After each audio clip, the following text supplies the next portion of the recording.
Hoosier Trapper Outdoors is brought to you by Hoosier Trapper Supply.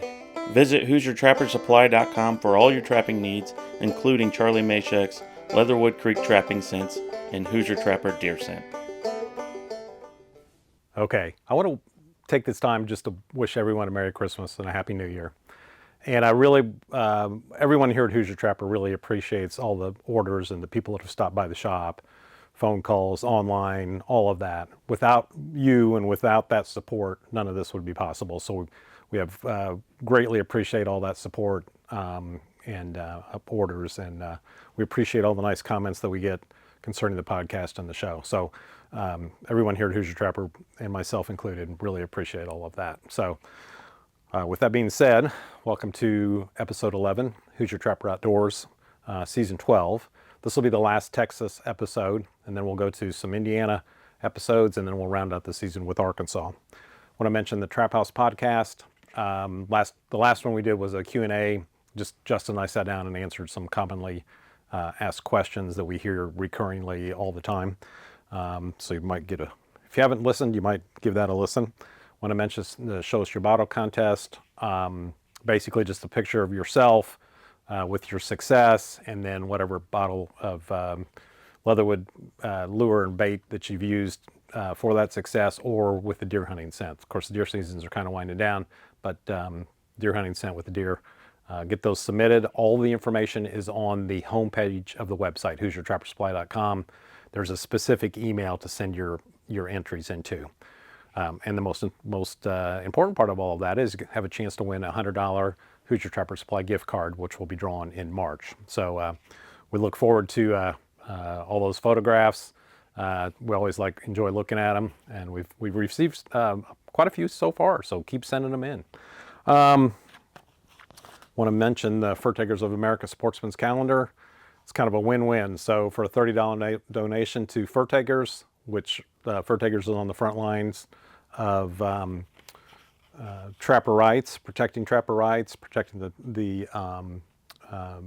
future of trapping, most importantly. So, and then you'll get a chance to win either a gun or cash every day of the year. So it's kind of a win-win deal. So support trapping, support the future of trapping, and then have a chance to win an awesome prize. So I think that's it. You can get these at furtakersofamerica.com. On their website as well, there is a phone number to call them directly to order a calendar if you're not comfortable with ordering on the website.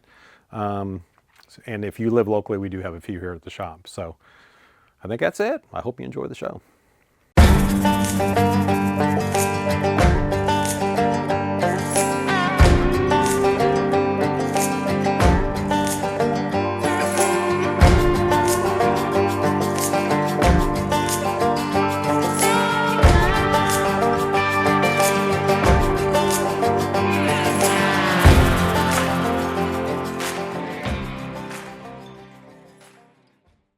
All right, check day 10 continues.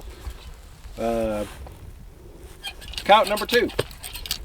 So 2 coyotes, bobcat, and a badger so far. So it's been a good day, and we got a lot more to check. So kind of a good day. It's beautiful weather. Top dog, I don't remember the lure. Probably I think I was using black gold in this section, but top dog, let's say black gold and some bobcat urine actually on this one. So. All right, still running the line and pulling traps. This is coyote number 3 of the day. We're on that new section of the ranch. We just started checking on this side, so a whole new group of animals for sure. And caught this one early on this property. This set was actually disturbed one time at the beginning of the week, and nothing came back to it. And sure enough, finally got one. This trap's had 10 checks on it and finally caught something. Yeah, so. 10 days it finally hit. Notice the back foot catch here. We've actually had, a handful of them, more than usual, I'd say. I think this country's so coyote rich. You start removing. We caught just over this hill. We caught several coyotes on a dead pile.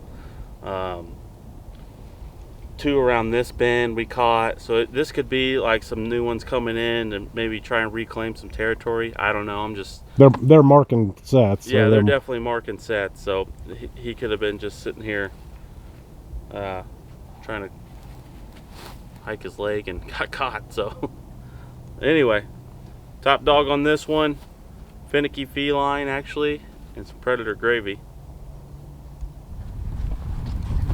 All right, last trap to pull, and it's got a coyote in it. So good way to end this adventure. Check day 10, last day pulling traps, coyote number 4. So the wrap up for the day was 4 coyotes, a bobcat, and a badger. So pretty good day. Pretty excited about it. So we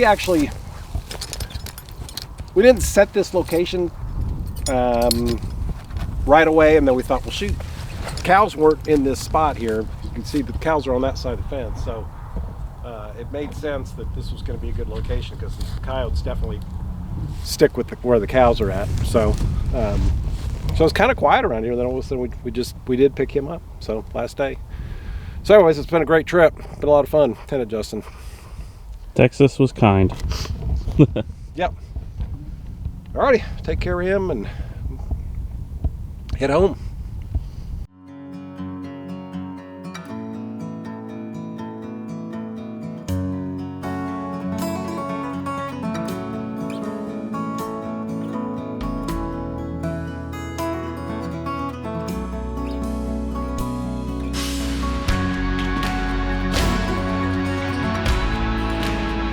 Hags Trapping Products by J3 Outdoors, the most versatile and efficient trapping devices on the market.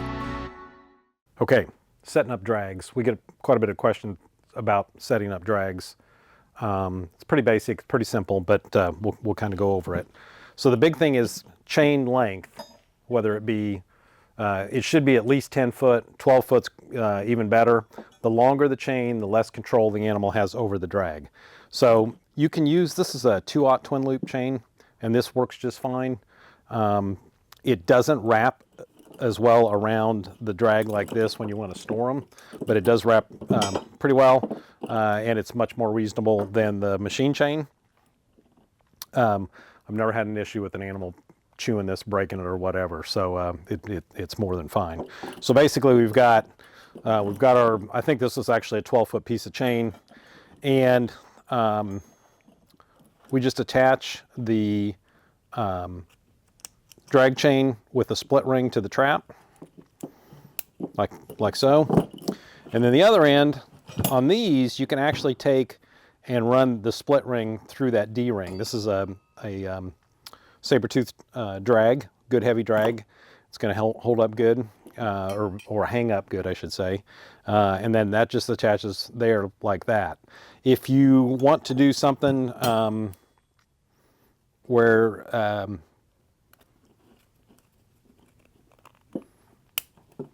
you could weld this if you want to do that, or you can wrap your chain through like so and put an S hook here for fastening, or you could actually put another split ring right here. So there's several options on this end to do. Like I said, you could run chain and weld with an S hook, or you could just go simple if you don't have a welder, or if you don't want to weld them.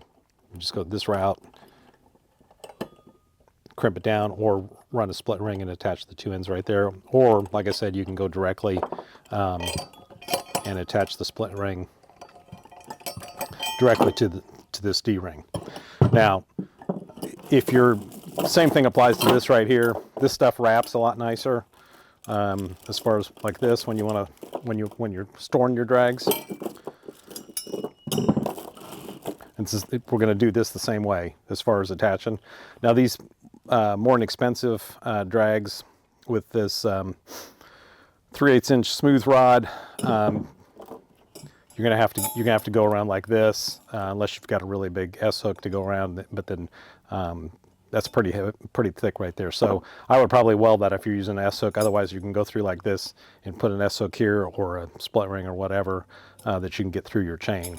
Here again, same length applies. 10 foot minimum, 12 foot is better. Between the two drags, so this is kind of a big thing. This drag right here, good quality drag. It's going to hang up, particularly with that 10-12 foot of chain.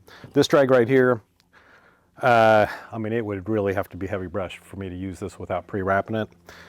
These, I would pre-wrap on something. In other words, small tree, brush, whatever, actually take it around and wrap it with your chain, maybe even tie it off with one of these. They're super lightweight, they're easier to carry around, but as compared to this, but it's not much of a drag to use in the literal sense of a drag. So this is much safer, much better choice in terms of a drag actually functioning as a drag. So you're not spending 2 hours looking for an animal that took off with a drag. We use drags when we can't get a stake in the ground. So whether the ground be too rocky, just too hard, you know, whatever the case may be, that's when we use a drag. Otherwise, we recommend and we do solid stake with cable stakes. But there are instances where you'll need a drag where you just can't get a stake in the ground. And this is your options, but I would not trust this as a straight up drag. I would definitely pre-wrap on something. If you don't have something to pre-wrap on, bring something in from nearby, big log or whatever, and pre-wrap on that. So I hope that helps. Like I said, it's pretty basic. The big thing is minimum of 10 foot of chain, ideally 12 foot of chain is even better, and then go with a good quality drag if you're actually going to use it as a drag. Proudly offering some of the world's finest small batch coffee, while supporting responsible trapping and sound conservation. Available at traplinecoffee.com. Never be without great coffee.